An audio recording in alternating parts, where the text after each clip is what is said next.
Hello बच्चों, आज हम अपनी पाठ्य पुस्तक अभ्यास सागर के पाठ 2 में से अनुस्वार व अनुनासिक पर विचार करेंगे।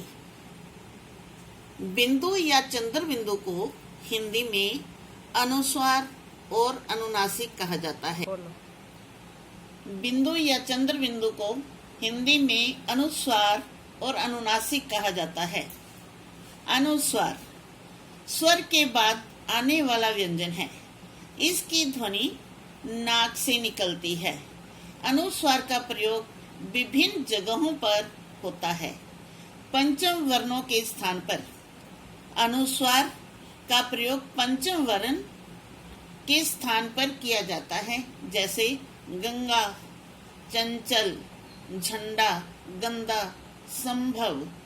अनुस्वार के बाद आने वाला वर्ण क वर्ग, क वर्ग, च वर्ग, ट वर्ग, त वर्ग और प वर्ग में से जिस वर्ग से संबंधित होता है, अनुस्वार उसी वर्ग के पंचम वर्ण के लिए प्रयुक्त होता है।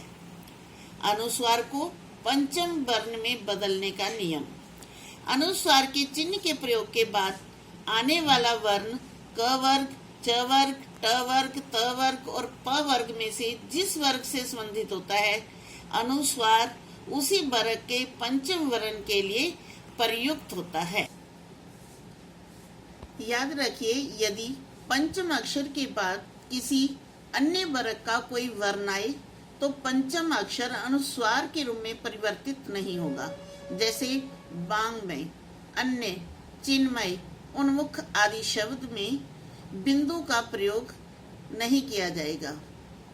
नंबर 2, पंचम वर्ण यदि द्वित्व रूप में दोबारा आए, यानी पंचम वर्ण 2 बार आए, तो पंचम वर्ण अनुस्वार में परिवर्तित नहीं होगा, जैसे प्रसन्न, अन्न, सम्मेलन आदि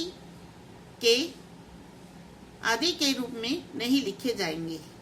जिन शब्दों में अनुस्वार के बाद य, र, ल व ह आए तो वहां अनुस्वार अपने मूल रूप में ही रहता है, जैसे अन्य, कन्हैया आदि। यदि य, र, ल व अंतस्थ व्यंजन श, श, स, ह ऊष्म व्यंजन से आने वाले अनुस्वार में बिंदु के रूप का ही प्रयोग किया जाता है, चूंकि ये व्यंजन किसी वर्ग में सम्मिलित नहीं है, जैसे संशय, संयम आदि। अनुनासिक अनुनासिक स्वरों के उच्चारण में मुंह से अधिक नाक से बहुत कम सांस निकलती है। इन स्वरों पर चंद्र बिंदु का प्रयोग होता है, जो कि शिरोरेखा के ऊपर लगता है, जैसे आंख, मां, गांव आदि।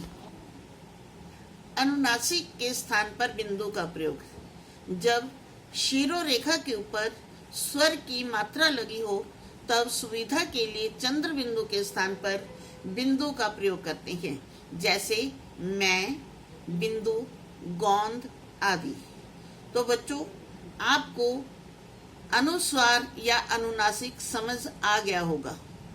तो अपने पाठ्य पुस्तक अभ्यास सागर के पाठ 2 का अभ्यास कार्य कीजिए। धन्यवाद।